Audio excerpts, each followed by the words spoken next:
good afternoon, and welcome to the John L. Sanders Show. As you can see, this is not John, but we are taking over his show today. We are going to let him sit back and relax and celebrate his birthday. However, you will have an appearance from him, so don't back out just yet. I am your host, Erica Henry Mitchell, and this is my co-host, Demario Scott. How are you? How you doing? I'm doing good. Thank you for asking. My voice is so deep. Gosh. So serious. I How you doing? know. Well, I'm excited. We have a very exciting show for you. The first half of the show, we will have relationship expert Tessi Wilmont on, and then during the second part of the show, we are going to get down and do our happy dances with John.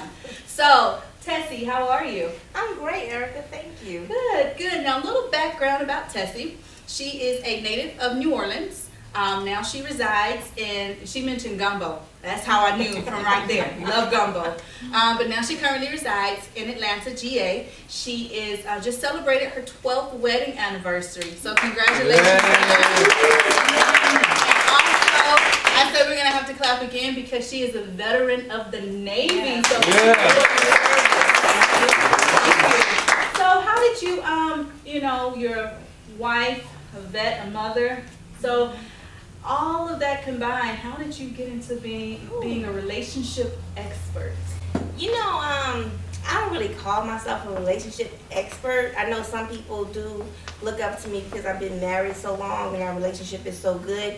But I think it's just a matter of trial and error and experiences that make somebody knowledgeable. And I still have far to go, but the experiences and the trial and error that we've experienced, like, it makes you, and especially being in the military, nothing against civilians, but when you're in the military and you're away from your spouse for so long and you have to get creative with ways of communication, ways of loyalty, ways of just making it through till I get to see your face again, it's a lot. And you come up with different things, and I think that also has helped us to not take things for granted. Gotcha. Now there's this saying, and I heard so many people tell me this, if you can survive the first 5 years of marriage, then you're good. Is that true? You know, they say the 5, 7, 10, but honey, I tell you, if you can survive them, you are good. But you know something, I think that every year brings something new. Because as times change, you change, and as you grow older, you change, and things that you want, either you want to achieve them, or once you achieve them, you look at something new. So it's like a roller coaster. You have to keep going. You have to keep growing together. You have to keep changing. Nothing ever stays the same. And what was the most difficult part for you when you got married? Because you were in the military when you got married, correct? Yeah, correct. Okay, so, and you just mentioned, being in the military, the time away. So how did you deal with that? It was difficult because, you see, me and my husband met in Italy when we were on the same ship, right? So it was easy to be together. It was wonderful. It was lovely. And when you're in the military and you're overseas, like, the only thing to do is party. So when we get off of work, we would go party. We would have barbecues at friends' houses. It was fun. It was no responsibilities, no kids. It was just us living a life overseas. No mom and dad telling us about curfews coming in. And then when I had to go be stationed at Greece, and he was still in Italy, that's when it got hard. Because now we are apart for months at a time, and we have to wait till we see each other to have that physical contact. Of course, in between that physical contact, you get creative. You see, back in the day, we just had telephones. Now you got FaceTime, you got Skype, we have to get creative with the telephone. So, from that look, I know not to question what creative means. So, just use your imagination. But what stands out the most is 9/11, because I was in Greece and he was in Italy, and his ship was supposed to pull to port. He was going to call me when they pulled into port. Well, he never called me, and then I saw on the TV 9/11, so I got worried. And I'm not a smoker. But please believe, that day I smoked a cigarette. It was an awful taste, but I had to smoke because my nerves were so bad because I couldn't talk to him. And when he finally sent me an email, it was the most loveliest, romantic email ever.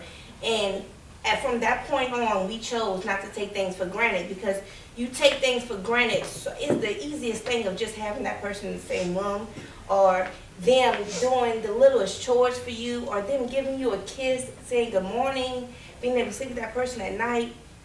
And many civilians who don't go through the separation don't know about that, but being separated and not having that person to sleep with at night or wake up to in the morning, it's difficult.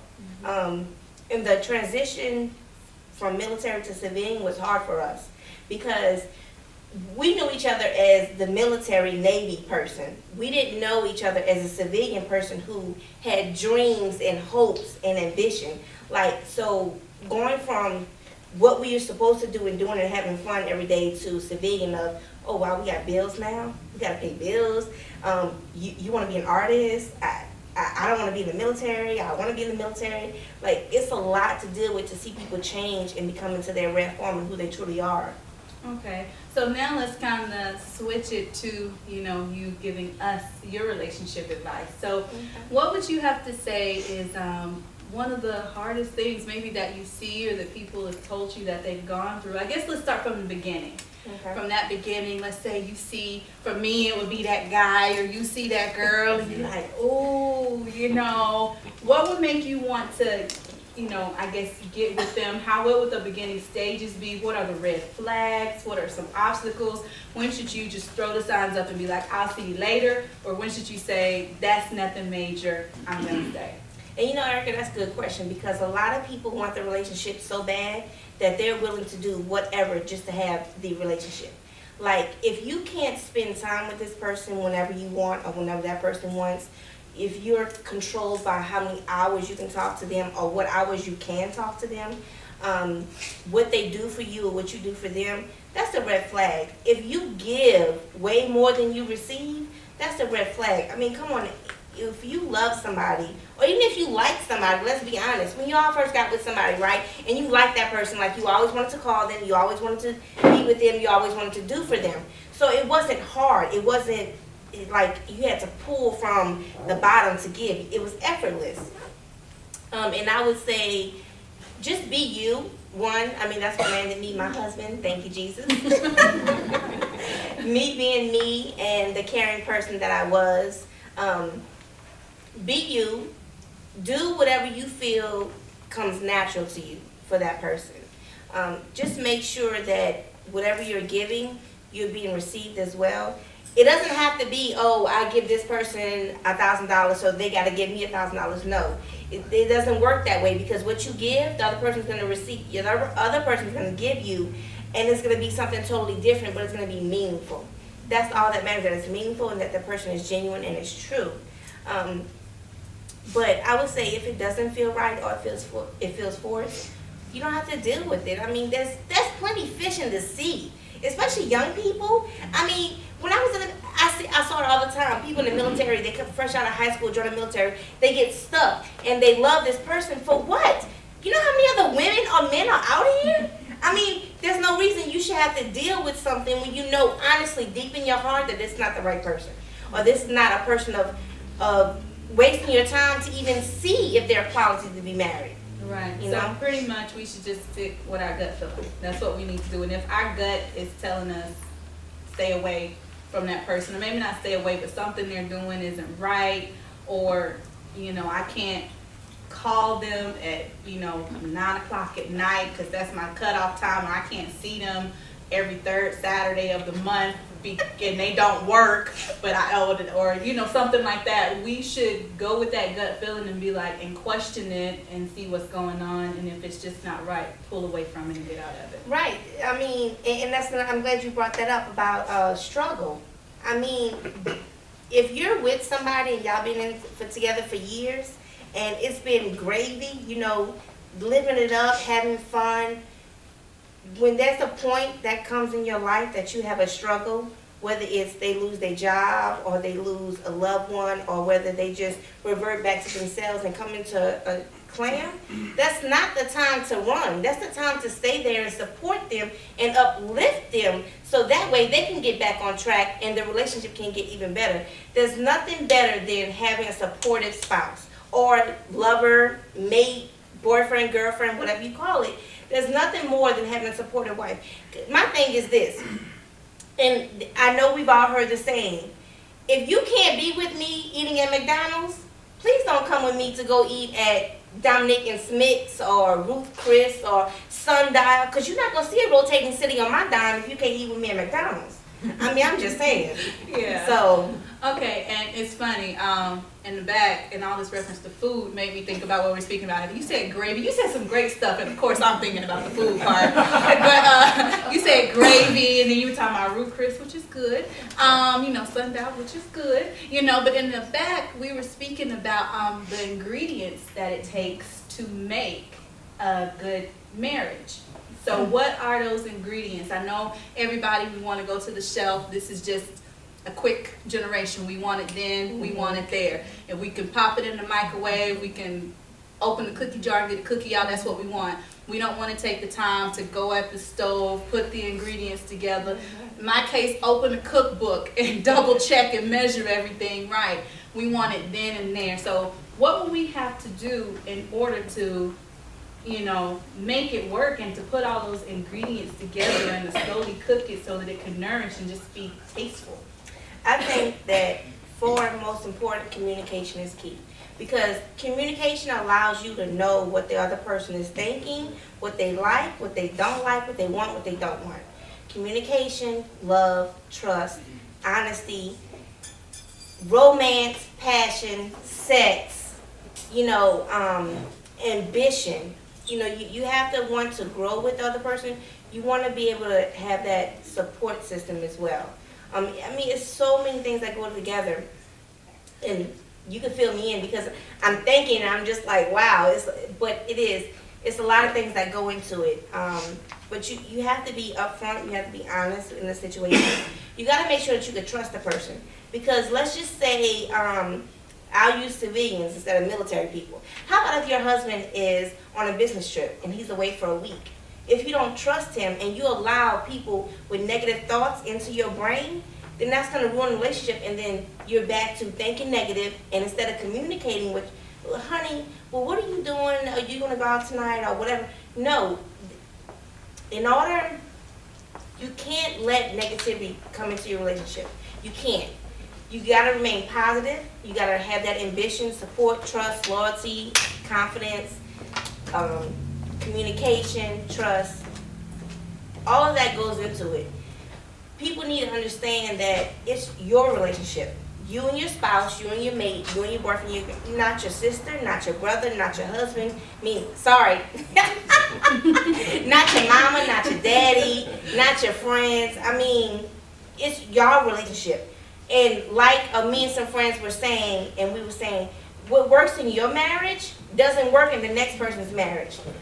But even though there's some universal laws, as you will, that is for marriages, but the extra things that you put into that recipe, like let's just say I want to put cinnamon in my recipe, but you might want to put Italian herbs in yours. It might taste great for you, but it won't taste good for me, And that's what people need to realize. So talk to your mate, talk to your spouse about what works for y'all. Don't go to Jane Doe and say, hey, what works for you, and take it back to your relationship and think it's going to work, because guess what? You're not the same. It's two different relationships. It's two different people involved. Mm-hmm. And that's what people have to understand. And I definitely think you hit the nail on the head. One thing that I've heard, because I'm newly married. We're on second year this year. So yes, I'm excited. And I love to go to the older people who have been married, 20, 30, 40 years to see what they say and the advice that they can give us. And one of the things, aside from communication, they say, don't let everybody in on your marriage. Because while, I may be mad at my husband and he did something, and I go tell my friend, and then I don't tell her we made up. Mm-hmm. She's still going to be like, well, you still happy with him after he did such and such and such? And she's going to come in there giving the evil eye, and we get behind closed doors, and she's going to keep saying it and saying it. And after a while, what she's saying is going to slowly manifest itself. Exactly. Based on, my girlfriend was right. I am stupid to be with you because of what you did years ago. My husband will be like, but you forgave me for that. We forgave each other. I moved on. So it's like, I strongly agree, and I do hold to that. I don't tell people what goes on in my marriage. When you walk out that front At door, all. it better be all blissful. Oh, Because yes. my thing is this. We are like dating. Because isn't it funny sunshine. how single people or people who don't have relationships will sit up there and give you the best advice? Yeah. I'm sorry. Where's your husband? Where's your... Oh, Yeah. oh, okay. Yeah. Or either the people Okay. who are married and their marriage is, when we're getting divorced next week. It's a business arrangement. It's Right. just paper. It's not a marriage. Right. And a lot of people these days, they do that because they jump into it so fast, not knowing what it's about. And my thing is, if you're not sure what it's about and you are already married, get time to know that person and learn what it's about. Mm-hmm. Because I'm not gonna lie, I got married early. I was 21 when I got married. And at that time, I honestly didn't know what it meant to be a wife. But I'm glad that my husband is who he is and was raised by the mom and dad that he was raised by to help teach me what it is to be a wife. Mm-hmm. So yeah, it's funny how single people got the best advice in the world for married folks. You're absolutely right. All right, what we're going to do right now, we're actually going to take a quick break, and then we're going to have two couples join us on stage to give us a little bit more relationship advice. We'll see you soon. It's time for another good idea, bad idea. Good idea. Kissing a loved one. Bad idea. Kissing a total stranger.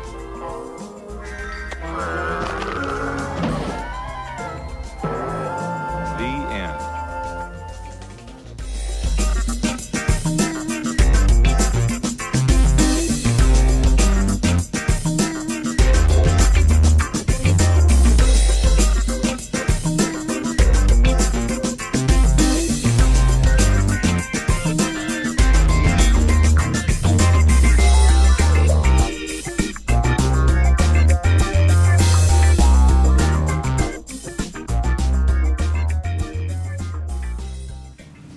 All right, and welcome back.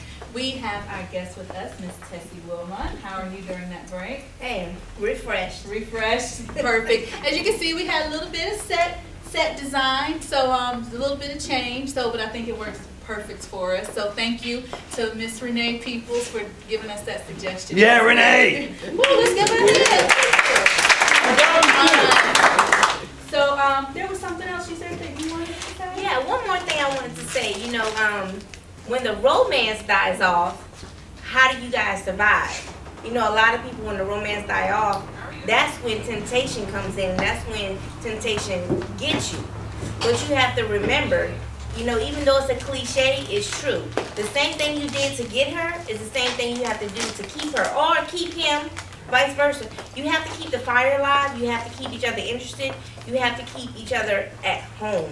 You can't have them wandering out in the wilderness because there's way too many things out there. So whatever it is that your husband or your wife likes, you got to make sure that you do, whether it's cooking, whether it's sexual, whether it's talking, whether it's educational, whatever it is, you got to make sure you keep their interests at home. So keep the romance alive. And I'm glad you brought that up because I was actually going to, say that. But my question is, and I think that's something more prone that these couples can answer for us, is how do you keep the romance alive after marriage?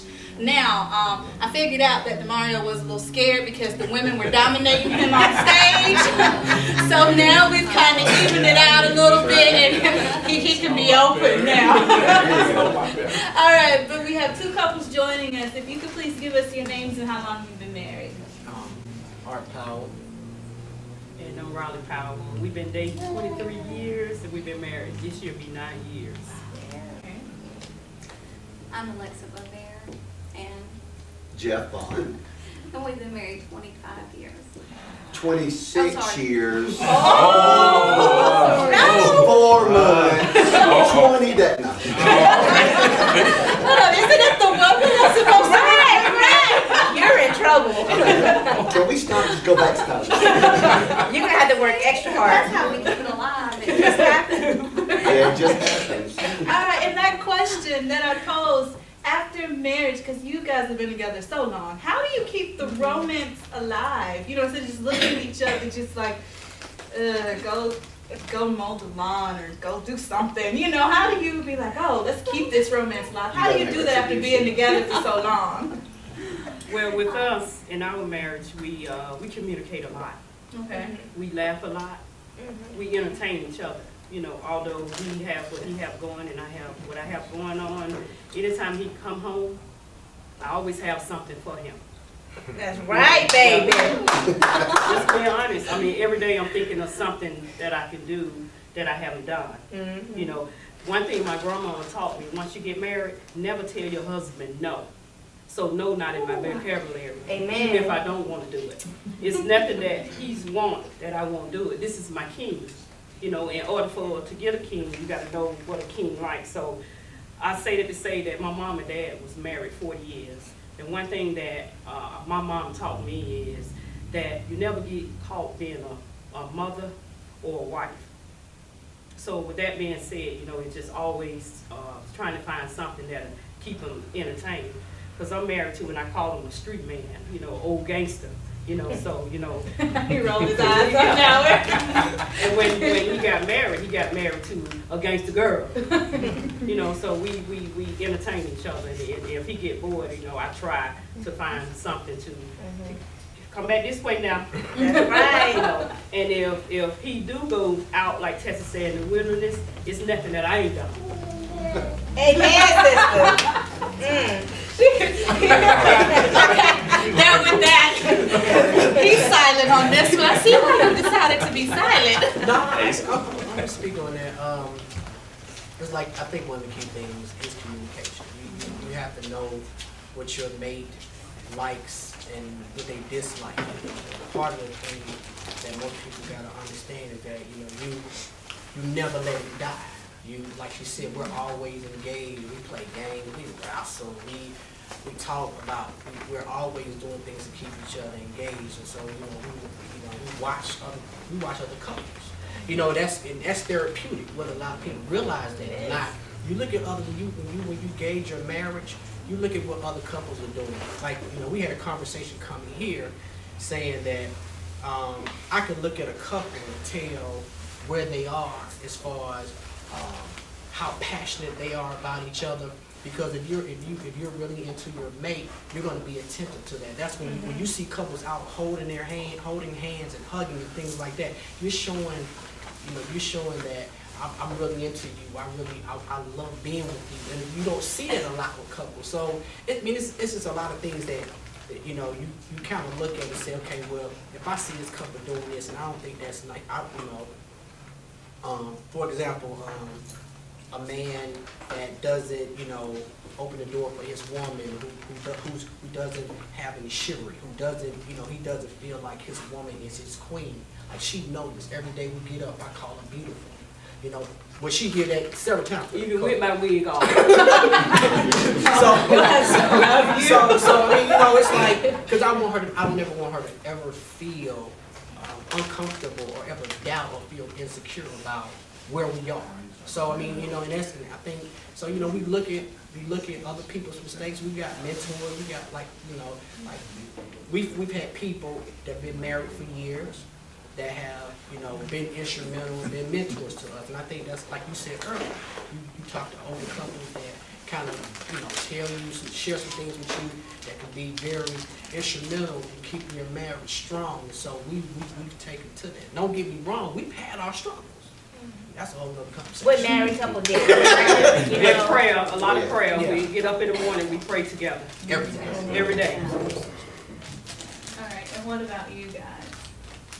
For the one year that's missing, or what? We'll say for all of them Oh, together. yeah. All of them. Go ahead. Find humor. To be a healing thing, right? Yes. I'm gonna laugh all the way home. No, it's humor's a big thing, because if you can't laugh at yourself, right? I mean, who you gonna laugh at? And if you've got supposedly the person that you care more about than anybody else in this world, you know, besides you, with you. So, you know, they ought to be able to you know, I won't say laugh at you also, but you ought to be able to laugh at each other. And they should know you better than anybody else. And they should be able to make you laugh. And you're talking earlier about, or somebody said something about fights. Well, yeah, you have fights. You tell me two people, brothers, sisters, anybody that doesn't fight, Man, that's some fake people. They ain't out there. Can your marriage be a dream? Yes, but like we said, Freddy Krueger lives in dreams too, and some of those dreams are nightmares. But Right. you make up. You always wake up and you make up. You know, you're so something about the Bible says never let the night never go to sleep mad. Don't let the sun set on your wrath. You know, don't. Because you never know what's going to happen that night. You never know what's going to happen the next day. And this is the person you're supposed to trust, love, put up on that pedestal. So why not do it? I always say this. Yeah. Mm-hmm. This is what I always say. You can live with somebody. You can find the worst person, and if you had to, you can live with that person for the rest of your life. You might not like it, but you could. But when you're looking for that spouse, find the person that you can't live without. Mm-hmm. Because that's the one you need to be with. So don't waste your time. Like you said, other fish in the sea, oh yeah. There's a bunch of them. So why waste your time with somebody you can live with? Find the one you can't live without. And my question, you had said something about, being mad, with, or having fights. So how do you get past, those fights, those disagreements, like just where you're spitting mad and you do want to go to bed angry, or I don't want to sleep in the bed with you tonight. You sleep in the guest room, I'll sleep in this room. How do you get over that so that, you can overcome that hurdle or that argument or that fight that you had? I wish my husband was here tonight. I'm looking for mine. He's missing the relationship part. Well, my husband is drilling on base with the Navy, so that's why he can't be here. But he would tell you most of the time when we arguing, it's because of me. But my thing is, you spoil me. So if you're gonna spoil me, you need to continue spoiling me. I know I'm spoiled anyway. But my husband, I think I heard my husband say he's sorry like twice in our whole marriage.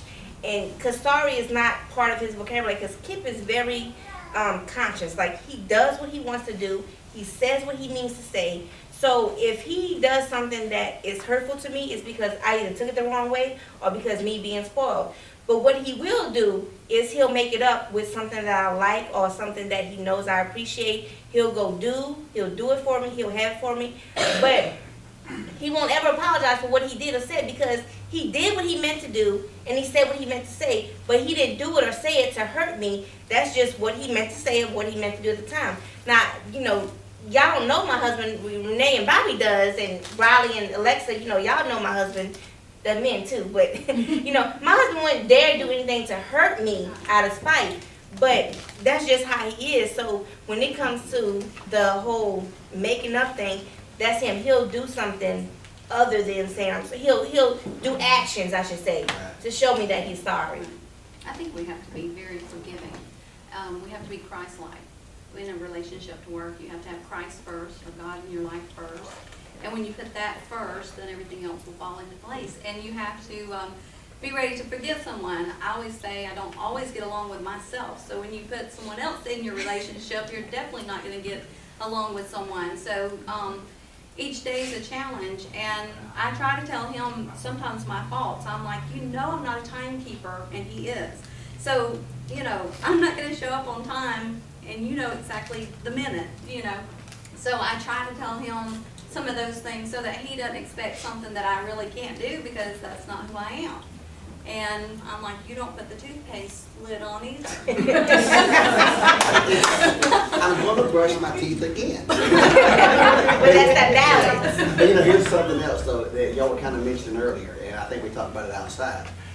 The person that you're with, that one main person, they know you, and they know which button to push Right. and which not to. Right. So, so what you got to do is make sure that you don't go for that button that you're not to, even out of spite. But it's so easy to do sometimes, sometimes you just want to do it just to see what they're doing. And You just want to push the button. It's like, do not touch. You just want to push I'm it. going to touch you. and what some people do that I've seen and my girlfriends do, that when you want to forgive that person and you want to move forward and that it wasn't even that big of a deal, it wasn't even worth arguing over, but you will, because if your girlfriend or your boyfriend or your sister, whoever, gets a hold to that story, they can be like, and you didn't get mad? Get mad because he left the toothpaste lid off? I wish I would. I wish I would. And what do you, I'm sorry, go on. Well, I think one of the key things is, like one thing I shared with my wife when we first got together was, I would never do anything intentionally to hurt you. Right. So it's a difference when you intentionally do something to hurt somebody, or if you've done something that you didn't know would That's hurt right. them. Yep. And so, with that being said, we've had moments where, we disagreed or some, on some things, and I didn't entertain it.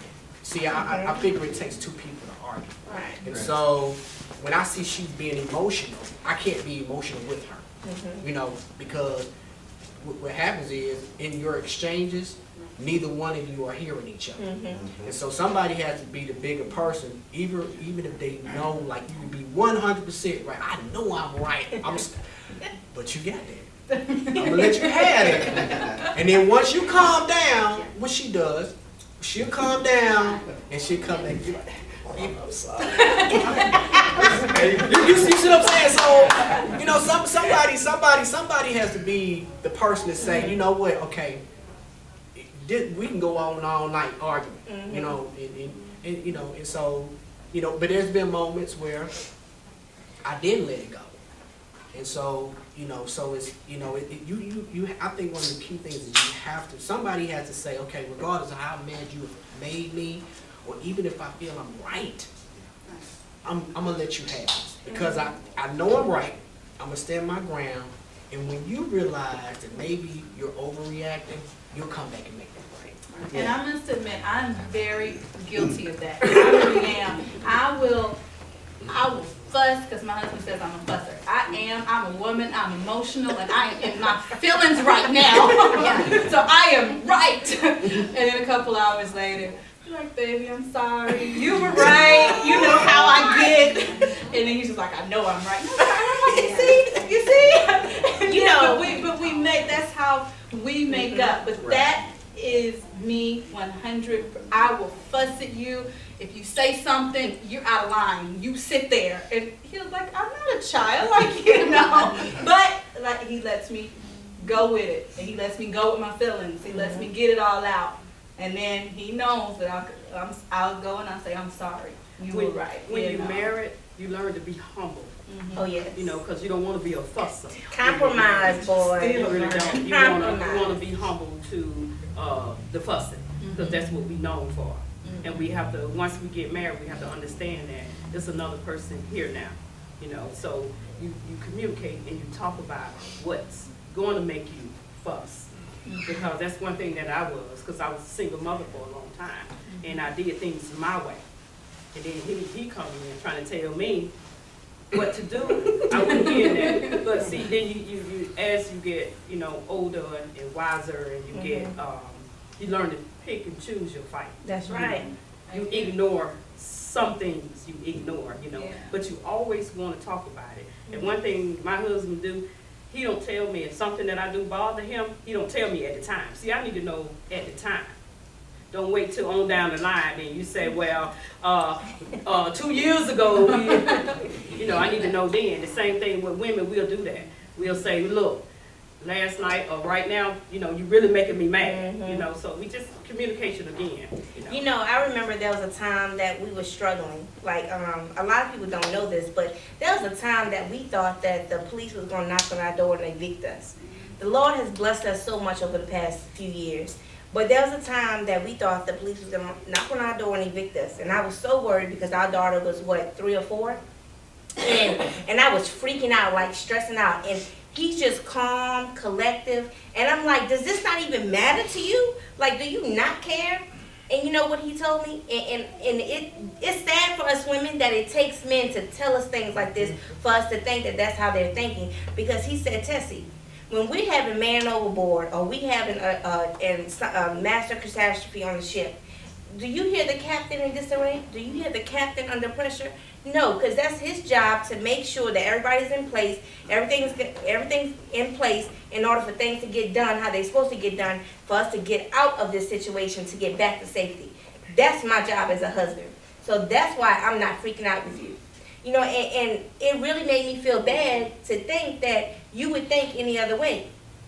I would not think that my husband wants safety and better for us, you know, but it's because he didn't express it. You know, he didn't tell me that's what he was doing. Cause you just looking cool, calm, collective, like we're not about to be put out, you know? And so, but yeah, and it's a shame that women have to think that way, but that's where the communication comes in at, you know?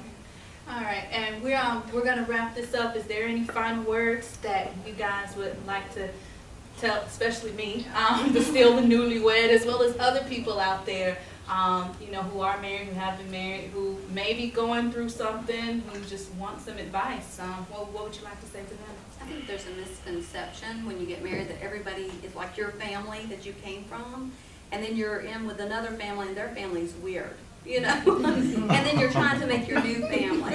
So you literally have to work through that, and you have to become your unit and figure out what works for your individual little family, and then you go and have children, and then you have your own little family. But I think that's a misconception because we all think everybody just lives just like I do. You know, we go to bed at a certain time, we do this, and then you go to his house and they stay up all night, or vice versa, you know, and just little things like that can irritate a marriage and cause, in the beginning, for couples, after the romance is over, after a year or two, to really start living. Then that's when you really start living, and you're like, well, I'm not going to put up with that anymore, you know, and then divorce happens a lot. But it's, you know, marriage is about a relationship, and relationships don't happen without some kind of mixture going on that will actually cause, you know, bonding, and bonding happens when there's physical chemistry and things going on that will adhere people together in the relationship. So I think, you know, a lot of people give up too early. Because the next day looks like a totally different day. Okay, and we are wrapping up now. Thank you to all of our guests. Thank you, Thank you, Tessi. Erica. Thank you, Mario. If anyone Thank has you, any guys. questions, please post them to our Facebook page, and we're going to be right back. John Happy Sanders. birthday, John!